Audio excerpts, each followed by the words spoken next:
start with an opening statement from you, and then we'll go ahead and get questions from the media. Okay, well, game week number two, so we're excited about the matchup with Stanford. We're able to kind of get the film. We have meetings and practice today, so we will look at the film and see any mistakes that were made that we need to correct. Get that done today too. But I'm pretty sure everybody's watched the film on their own. But it'll be good for us to get together after having the day off, get together and do it as a staff with our players. Felt really good about the overall performance. I think if you guys heard me say that before, now after watching the film, I feel even better seeing it. Obviously, there's still some errors out there, but those are very fixable. So we'll get through that. Um, just about the game again. The biggest highlight for me as a head coach and for our program was the fans. We keep talking about it. I keep hearing the players talk about it in the locker room after the game, and even today you can hear the buzz going around about how amazing our fans were. I mean, school's not even in session yet, and our the Rock was amazing, and so seeing the student section and all the fans and everybody supported, and they're loud too. So that was really impressive, man, to have that type of atmosphere in you know since 2009. I was told so. That's super special. So just want to let the fans know how much we love and appreciate them, and man, they have been big time since I remember being part of the fan base when I was a little boy. So it's nice to see them out doing their things and making noise for us. Matchup with Stanford this week. They had the game against Hawaii in week 0, and then they had last week they had a bye. So they've had a couple of weeks now to prepare for. They will have a couple of weeks to prepare for us.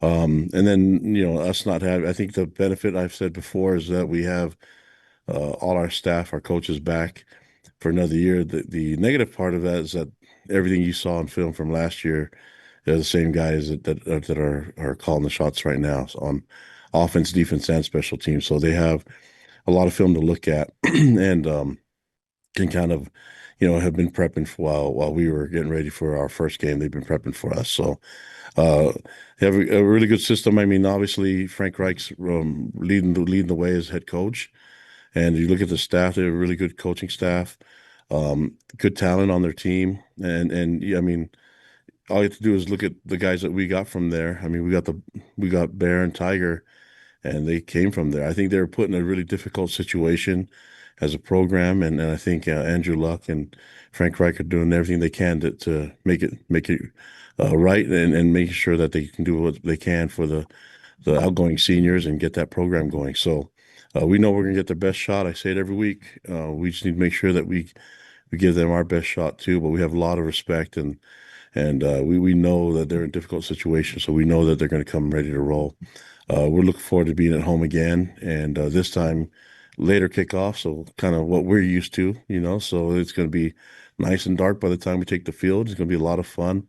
I know that the fans will be ready to roll and make a lot of noise. But looking forward to the game, looking forward to the matchup. It's going to be a lot of fun. Looking forward to the prep today and going on this week. So, what questions do you guys have for me? We're going to start with John Kuhn. Kalani, Bear only got a half because of the way the game progressed. But during his first half, he almost 50% of his passes ended up being touchdowns. He seemed like he was making the right reads and pretty efficient overall in how he approached things in the passing game. Did he kind of meet that what you expected from him in his first collegiate start?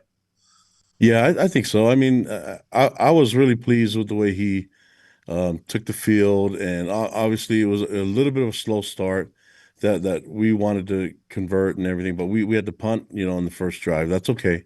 It's part of the game. But I thought he was able to settle down and get used to the environment. I mean, that's a it's a crazy environment for anyone to go into, especially for a true freshman. So I just want him to get used to all of it, and I think once we start hitting the second drive and going through the rest of the game, you can see he started to get a lot more comfortable. And so it was really good. I like the performance that he had, and the question was whether we keep him going into the second half or not, and we felt like he accomplished enough for what we wanted in the first half, and that's why we held. I mean, at halftime we decided to hold out all the ones and took him off the field in all the phases except for I think PAT field goals where we only kept our ones in there. Next question from Jay Catch. Kalani J. Catch, KSL Sports Zone. I just wanted to ask you, what are your memories of the last time you guys played Stanford out there? It was a season finale and the end of David Shaw's tenure there. Is there any carryover from that you expect going into this one? Well, I think they have the upper hand in anything that they want to do. We have one game to look at. We can look at as I mean, it's one of those moments where I trust Jay Hill and A Rod and K Pop. It's going to be a little bit getting over prepared. I think we have to look at everything and try to get them ready for everything. There's some new things that happened. I mean, it happened in this game against Portland State. We weren't expecting some of the formations and some of the personnel sets that Coach Barnum gave us, and we it took a while for the first series for us to adjust to it, but once the defense adjusted to it, I think everything was going to be fine, and we had that in control. So we kind of expect that a little bit in this game. They're really, I mean, they're quality coaches. Those guys know how to get a team ready, and there's good talent on that team. I mean, that's like I said, we recognize them. We recruited a bunch of those guys too, so that they're going to be ready to go, and they have a week of rest and a week of preparation for us. So we've got to make sure that we're on top of our game when it comes to getting ready for this one. Do you feel like you need to warn your guys that things may have come so easy against Portland State to not expect that same thing against a program like Stanford? No, that's part of our values is stay humble, stay hungry. So it was a lot of fun. They got to enjoy it Saturday night. Go to church, be humble. They did that yesterday. Come come to school, come to facility, get humbled even more. We're going to find out and show you what you did wrong, and then we're going to be really picky about it because that's what we want to do. So that's I think you got to get back to work. The we just got to get to work. So today's going to be a good work day for us, and we want to praise them for what they did well. But man, we've been around a long time now, so we've got to get ready to roll. All right, next question will be from Jay Drew. Kalani, back in the day, Stanford and BYU were pretty good recruiting rivals. You went after a lot of the same kids.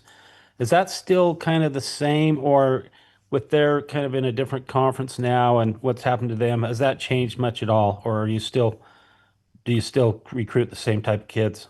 Yeah, I think the recruiting is always going to be that's all these tough programs to recruit against. Stanford's one of them. So, they have a really good system in place there with education and what they have with the football program, and so the standard they have is still there. I mean, we're always going to have to recruit against everybody, especially in the West Side, and that's they're an academic institution that higher learning, and so then it's really difficult to get in school there. So we have a lot of common ground when it comes to getting guys that can be accepted into BYU too. So we're going to battle them always. I don't think that's ever going to change. Then I just wanted to ask you about Gennaro, and you mentioned the continuity. How important was it to keep him on staff and to promote him and give him a bigger role with the defense? Yeah, of course. I mean, he's been my guy from day one. So he's been here the entire time, and I appreciate him, staying with us, and he's had many opportunities to leave, and so, uh, you know, being a former player himself, I mean, I think we're teammates. So I'll use anything I can to keep my guys around. But I'm really thankful that for him and for his wife Brittany and for their kids that want to be here, be part of this program. It's an honor for me to be his friend and to be working with him. And I love the way he handles our corner room.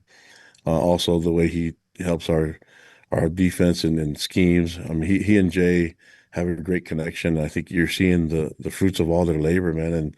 and he's picked up such an amazing experience along the way. So I can't say enough. I can't say too much. I mean, I get to go on and on about him, but I love the guy, and he was a great corner when he played too, so that helps. All right, next question will be from Mitch Harper. Kalani, how important are these non-conference P4 versus P4 matchups, not only for your program, but the Big 12 as a whole? Yeah, I think I'm going to keep it as simple as possible that we want to play at our best. I said, regardless of the opponent, mentioned it last week that we want to be at our best. I thought we were really close to it last week, and then I hope we can get even closer this week. That's what it comes down to. So, our job is to be the best that we can, and whatever happens from that, I think it'll be a positive if we can do that. But let's just focus on one thing first. Wanted to ask you too about Logan Latui. What is Logan in his progression? I think it's 4th year in the program. Where has he grown the most to where he's now your number one OE? Yeah, I mean, he's got tons of experience. He's been through some adversity. He's one of our veteran guys. So he served with us as a co-captain for a couple of years now, and so he's a mainstay in the program. He understands and knows Jay's defense, which is right in alignment with what I like. So Logan's done an amazing job, and love the way he leads his team. And you look at the way he celebrates when the other ends are in on the field and the other outside backers. That's what Logan's all about. That's what you want as an example of a teammate, and I'm glad that he's the big brother of our team. All right, next question will be from Sean Walker. Hey, Coach, correct me if I'm wrong, but I think a couple of years ago, LJ Martin was one of those kids that you were recruiting against Stanford for, among other programs. A lot of programs wanted him, obviously. What do you remember about that tailback from El Paso when you were recruiting him? And what's kind of the number one way that you feel like he's grown in the last couple of years on campus? Well, I can't take credit for recruiting him. That was Harvey Unga and A-Rod and Fessy and the entire staff, So the offensive staff liked him. I mean, we recruited him, and he committed to Stanford pretty early. When we had an opportunity to keep recruiting him, we knew that he aligned with what we wanted from a player on the field and off the field. We know he's a really spiritual person, and that he's a disciple and follower of Christ. And so that was an easy way for us to talk to him. And then when he came out on his visit, he and his family, they just loved the environment, the atmosphere, the academic part of our university, and the social part fits it right who he is. So then to combine that with the football part, we like to hand the ball off to big backs that can rumble. So it works everything out. So we were just happy that he's here with us, and he's coming into his own. He's a captain. He's a leader for our team, and it just seemed like yesterday that he was a true freshman, getting reps and getting starting reps, and now he's a veteran. So it's time moves by really quickly, but I'm thankful that he's on our team and that he's a captain for us. Next question from Jake Hatch. Kalani, Saturday we didn't see Reggie Frischnecht or Tate Nakua play, I don't think, at wide receiver, but did the results of the game show you that you have what you feel like is adequate depth at that wide receiver position, even without some of your key backups? Yeah, and then the guys that you didn't see, I know we played a lot of different people on the field in all three phases. There's guys that are still working on health and getting back. I mean, that's the majority of all the guys that you didn't see. That's the main reason. So, and it's nothing that's going to keep them out long term, but we're hoping to get them back as soon as possible. But I do like the fact that we can play with. I mean, it was really good to see the backups come in and get 2s and 3s and 4s get reps, and not just get reps, but actually have success on the field. And then I was just really excited about the energy that we got from the fans that were still there, and the majority of them, and then the energy that we got from the players on the sidelines. I mean, normally during those times you see guys lose a little bit of interest in the game, but our ones were all in it, and they're the biggest cheerleaders of it all. And man, that's something special, and that's something that those guys do naturally on their own. I also wanted to ask you about the performance of your linebackers, guys like Jack Kelly, Isaiah Glasker. Have they picked up kind of where they left off, or have they leveled up in your opinion? Yeah, I mean the we'll have to wait and see, but I think there's not a lot of mistakes that they're making on defense. So they're really primed right now, and they've been in this defense for a long time. They have ideas and they communicate to the front how it goes, and then they communicate to us on the sideline what they think could really work. It just, you know, I feel bad for all those guys because they only played a half, so they're not going to get a lot of stats, but that's okay.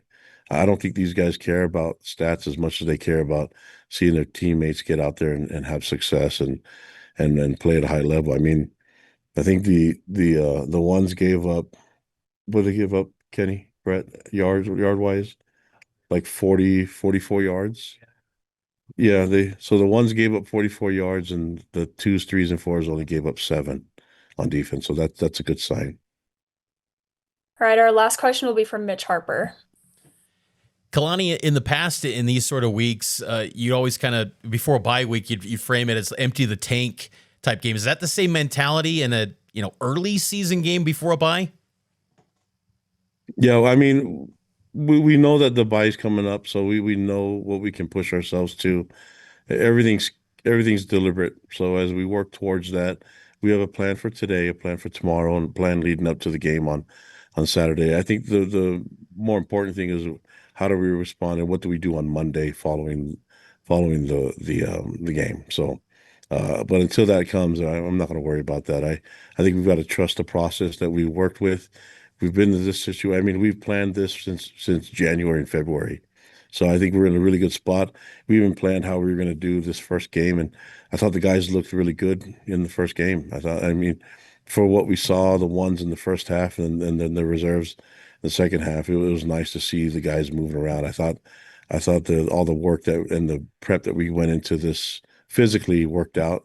So let's just trust it again this week, and then we'll get to next week and worry about that later. Awesome. Thank you, Coach. All right, guys, appreciate it.